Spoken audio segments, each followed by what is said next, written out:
வணக்கம் அனைவருக்கும் வாழ்க வளமுடன். நான் ஜோதிடர் ஏஎல்பி அஸ்ட்ராலஜர் கவிதா ஓம்குமார். இன்னைக்கு ஒரு ஜாதகம் பார்க்க இருக்கிறோம். அதுக்கு முன்னாடி எல்லாருக்குமே இப்ப பிரசன்ட் ரீசன்ட் டேஸ்ல அதாவது திருமணம் தாமதமா நடக்குது அப்படிங்கிற மனக்குறை நிறைய பேரண்ட்ஸ்க்கு இப்ப ரீசன்ட் டேஸ்ல இருக்கு. முதல்ல திருமணம் நடக்கிறதுக்கான அதாவது விதிகள் பொதுவா ஜாதகத்துல எப்படி சொல்லுவாங்க அப்படிங்கறத பார்த்துட்டு இந்த ஜாதகத்துக்குள்ள போவோம். பொதுவா ஒரு திருமணம்னாலே 7ஆம் பாவகம் பார்ப்போம், 7ஆம் வீட்டோடைய அதிபதி பார்ப்போம், லக்ன பாவகம். முதல்ல லக்னம் நல்லா இருக்கணும், அதுக்கப்புறமா 7ஆம் வீடு நல்லா இருக்கணும், 7ஆம் வீட்டுக்கு யாரு வீடு கொடுத்திருக்காங்களோ அவங்க நல்லா இருக்கணும், வீட்டுல ஏதாவது கிரகங்கள் இருந்தா அந்த கிரகங்களுடைய நிலைப்பாடும் நல்லா இருக்கணும். இதற்கு அடுத்தபடியா நவாம்சத்துல 7ஆம் அதிபதி எப்படி இருக்காங்க அப்படிங்கறத பார்க்கணும். அடுத்தபடியா நம்ம திருமணத்துக்கு தகுந்த தசாபுக்தி நடக்குதா அப்படிங்கறத பார்க்கணும். அதுக்கு அடுத்தபடியா கோச்சாரம் எப்படி இருக்கு பிரசண்டா அப்படிங்கறதையும் நம்ம பாத்துக்கிறது நல்லது. இப்படி இந்த ஆர்டர்ல தான் ஒரு திருமணம்னா பொதுவா நம்ம செக் பண்ணுவோம். சரிங்களா? இப்ப அந்த அடிப்படையில இப்போ ஒரு ஜாதகம் இவங்களுக்கு 30-35 வயதுக்கு மேல ஆயிடுச்சு, இன்னும் திருமணம் ஆகல ஆண் ஜாதகர். இதற்கான காரணம் என்ன அப்படிங்கறத முதல்ல பார்க்க இருக்கிறோம். எப்ப திருமணம் நடக்கக்கூடிய வாய்ப்பு இருக்கு அப்படிங்கறதையும் இந்த ஜாதகத்தை வச்சு நம்ம பார்க்க இருக்கிறோம். இந்த ஜாதகர் விருச்சிக லக்னம். இத 2 முறையில பார்க்க இருக்கிறோம். முதல்ல பாரம்பரிய முறையில விளக்கம் கொடுத்துட்டு அதுக்கப்புறம் ஏற்பியில எப்ப திருமண காலகட்டம்ங்கிறதையும் நான் உங்களுக்கு சொல்ல இருக்கிறேன். இப்ப முதல்ல பாக்குறப்போ இவங்க விருச்சிக லக்னம், லக்னாதிபதி செவ்வாய் எங்க இருக்கிறாருன்னா சுக்கிரன் வீட்டுல, அதாவது துலாம் வீட்டுல செவ்வாய் இருக்கிறாரு.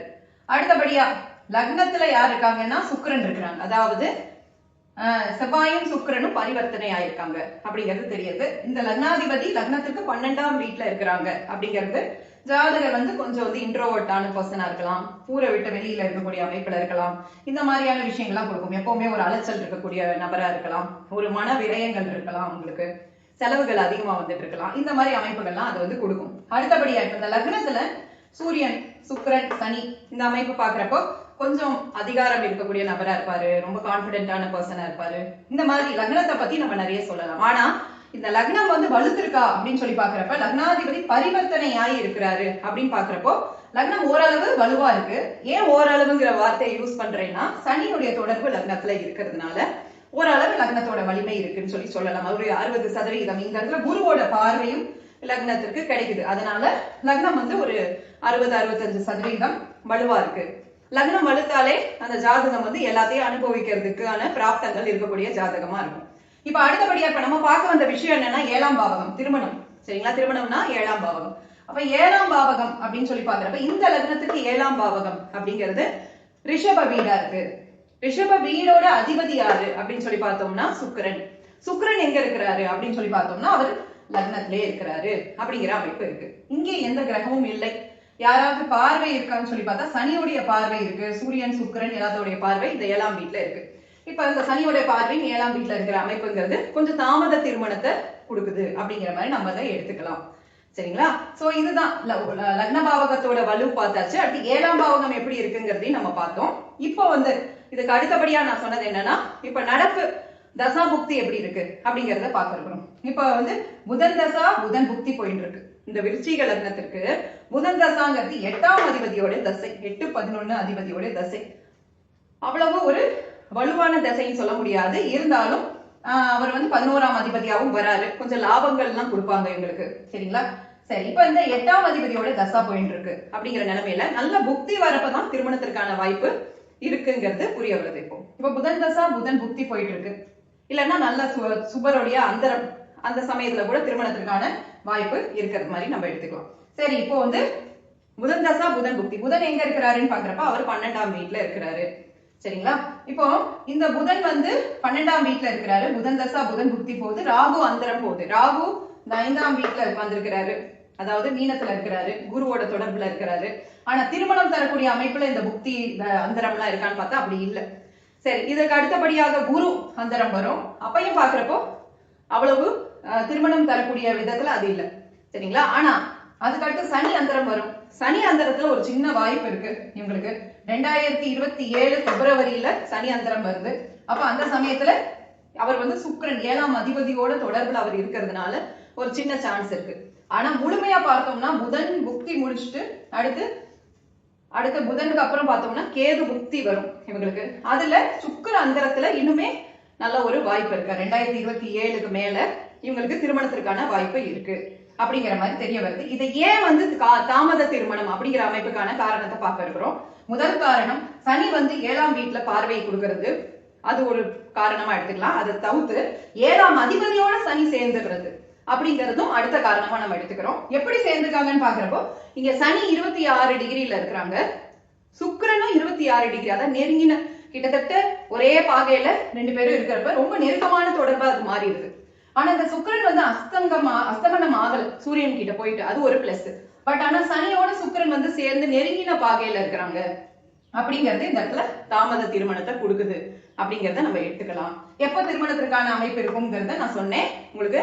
இப்ப அடுத்தபடியா நெக்ஸ்ட் ரொம்ப ஏற்கனவே இவருக்கு கொஞ்சம் 35 வயதுக்கு மேல ஆனதுனாலையும் இப்ப திருமணம் இப்ப பார்க்க ஆரம்பிச்சாங்கன்னா 2027 சமயத்துல உங்களுக்கு சரியான அந்த அந்தரம் வர சமயத்துல கரெக்டா முயற்சி பண்ணா நடக்கிறதுக்கான வாய்ப்புகள் இருக்கும். சரிங்களா? சரி, இப்ப வந்து அதாவது இப்ப குரு கூட பார்த்தோம்னா கோச்சாரத்துல கடகத்துல இருக்கிறாரு, குருவோட பார்வை வரணும்னு சொல்லுவோம் இல்லையா திருமணத்திற்கு. அப்ப கடகத்துல இருந்து அவர் வந்து 5ஆம் வீட்டுல இருக்கக்கூடிய இந்த 7ஆம் அதிபதி சுக்கிரனை பாக்குறாரு அப்படிங்கிற அமைப்பு இருக்கு இப்ப கோச்சாரத்துல. அதனால திருமணம் இந்த காலகட்டத்துல நடக்கிறதுக்கான சான்சஸ் இருக்கு. இந்த 2027 சமயத்துல சான்ஸ் வந்து இவங்களுக்கு கொஞ்சம் இருக்கு அப்படிங்கிறது தெரிவிக்கப்பட்டது. இதுதான் கால தாமதத்திற்கு காரணம். இந்த சனியுடைய இந்த நெருங்கின தொடர்பு வருதுனால அதுதான் தாமதத்துக்கு காரணம். ஆனா இன்னொரு விஷயம், சில ஜாதகங்களுக்கு திருமணமே நடக்காம போகிறதுக்கான வாய்ப்புகள் இருக்கும் இல்லையா, அந்த மாதிரி அமைப்பு இந்த ஜாதகத்துக்கு இல்ல, நடக்கும் கண்டிப்பா. இப்ப என்னன்னா நவாம்சத்திலேயே நம்ம ஒரு தடவை செக் பண்ணணும். அம்சத்துல பார்த்தோம்னா 7ஆம் அதிபதியோட நிலை பார்க்கணும். 7ஆம் அதிபதி அம்சத்துல சூரியன் அங்கேயே இருக்கிறாரு, புதன் சுக்கிரனோட பார்வை வாங்குறாரு. சோ 7ஆம் வீட்டோட நிலைமை நவாம்சத்திலயும் நல்லா இருக்கிறதுனால கண்டிப்பா திருமணம் உண்டு இந்த ஜாதகத்துக்கு. ஆனா லேட்டா நடக்கணுங்கிற அமைப்பு இருக்கு அப்படிங்கிறது அவருக்கு தெரிவிக்கப்பட்டது. இப்ப இதே ஜாதகம் நம்ம ஏஎல்பி முறையில பார்க்க இருக்கணும். இப்ப ஏஎல்பி எங்க போயிட்டு இருக்குன்னா மீனத்துல இவருக்கு போயிட்டு இருக்கு. ஏஎல்பிக்கான அதிபதி யாரு? குரு. குரு ஏஎல்பிலே இருக்கிறாரு. ஏஎல்பில என்ன நட்சத்திர புள்ளி போகுது? புதனுடைய நட்சத்திர புள்ளியான ரேவதி 2ஆம் பாதம் போயிட்டு இருக்கு. அப்ப புதன் எங்க இருக்கிறாருன்னு பார்த்தோம்னா ஏஎல்பிக்கு 8ஆம் வீட்டுல புதன் இருக்கிறாரு. சரி, இப்ப நம்ம திருமணம் பாக்குறோம், இப்ப 7ஆம் பாவகம் பார்க்கணும். அப்ப ஏஎல்பிக்கு 7ஆம் பாவகம்ன்றப்ப கன்னி வரும். இந்த ஏஎல்பி மீனத்துல இருக்கா, இங்க இருந்து 7 1 2 3 4 5 6 7, அப்போ அந்த கன்னி வருது. அப்ப அதற்கான அதிபதி யாரு? புதன். அவர் 8ல போய் மறைகிறார். அப்போ ஏஎல்பி படி இங்க கேது இருக்கிறாங்க, சில தடைகள் வருது, ஜாதகரே அந்த தடைக்கு காரணமாவாரு, அது கொஞ்சம் மாத்திக்கணும் அப்படிங்கறது அவருக்கு சொல்லப்பட்டது. இன்னொன்னு வெளியூர் வெளி மாநிலம் இந்த மாதிரிலாம் வரன் வந்தா கூட நீங்க அக்செப்ட் பண்ணிக்கணும், அந்த மாதிரி அமையறதுக்கான வாய்ப்பு தான் ஏஎல்பி படி உங்களுக்கு காட்டுது அப்படிங்கிறது சொல்லப்பட்டது. ஏன்னா ரேவதி 2ஆம் பாதம் தான் போகுது, 3 4 இது எல்லாத்துலயுமே இங்கதான் இதே நிலைப்பாடு தான். 2029 வரைக்கும் இந்த ஏஎல்பி இருக்கு இவங்களுக்கு. சோ அது வரைக்கும் நம்ம திருமணத்துக்கு நீங்களே தடையா இருக்கக்கூடாது. கொஞ்சம் உங்களுக்கு ஜாதகத்தை கேட்டதற்கு ஆமா இவர் சில கண்டிஷன்ஸ் எல்லாம் வச்சிருக்கிறார், சில கிரைடீரியா எல்லாம் பொருந்தி வந்தா மட்டும்தான் அந்த பொண்ணு அக்செப்ட் பண்ணுவேன்னு சொல்றேன். சோ அது மாதிரி வேணாம் அப்படின்ட்டு சொல்லப்பட்டது. பொதுவாகவே ஜனன ஜாதகத்திலேயே இந்த சனி தொடர்பு வரப்பையே எதிர்பார்ப்புகள் வச்சுக்க கூடாது. சனி வந்து பார்வையில தொடர்பு கொடுக்குறாரு, 7ஆம் அதிபதியோட சேர்ந்தும் தொடர்பு கொடுக்குறாரு. அப்ப எதிர்பார்ப்பு வச்சுக்கூடாது. நம்ம யோசிக்கிறதுக்கு மாறான ஒரு வாழ்க்கை துணை அமையும் இந்த ஜாதகத்துக்கு அப்படிங்கறத விதி, அதை அக்செப்ட் பண்ணிக்கணும் அப்படின்னு சொல்லி அவருக்கு தெளிவா இந்த விளக்கம் கொடுக்கப்பட்டது. அவருமே அதை புரிஞ்சுக்கிட்டாரு. இனிமே வரக்கூடிய வரன்லாம் தள்ளி போடாத, முயற்சி பண்ணி அதாவது ஓரளவு பொருத்தம் வரக்கூடிய வரனை ஏத்துக்க முயற்சி பண்றேன் அப்படிங்கிற மாதிரி தெரியப்படுத்திருக்காங்க. சோ இது எதுக்கு இந்த ஜாதகத்தை விளக்கம் கொடுத்தோம்னா, இது மாதிரி நிறைய பேர் இது போன்ற தொடர்பு இருக்கிறப்போ கண்டிப்பா நம்ம யோசிச்சதற்கு கொஞ்சம் மாற்றம் இருக்கிற மாதிரி ஏதாவது வரன் வந்தா கூட அதை அக்செப்ட் பண்ணிக்கணும், அப்பதான் சீக்கிரமா திருமணம் நிகழ்வுங்கிறது நடக்கும் அப்படிங்கறத நம்ம புரிஞ்சுக்கணும். சரிங்களா? அதற்காக தான் இந்த ஜாதகத்திற்கான விளக்கம் நம்ம சேனல்ல போடும். இது போல உங்க ஜாதகத்துல எப்ப திருமணம் நடக்கும் அப்படிங்கிற கேள்வியோ, இல்ல எப்ப குழந்தை பாக்கியம், இல்ல வேலை எப்ப கிடைக்கும், இந்த மாதிரி என்ன கேள்வி இருந்தாலுமே, ஜோதிட ரீதியான என்ன கேள்வி இருந்தாலுமே நீங்க இந்த ஸ்கிரீன்ல வரக்கூடிய இந்த நம்பர்ல கான்டாக்ட் பண்ணுங்க. நல்ல முறையில ஜாதகம் பார்த்து பலன்கள் தெரிவிக்கப்படும். மிக நன்றி அனைவருக்கும். வாழ்க வளமுடன். என்னுடைய எல்லா குருமார்களுக்கும் நன்றி. வாழ்க வளமுடன்.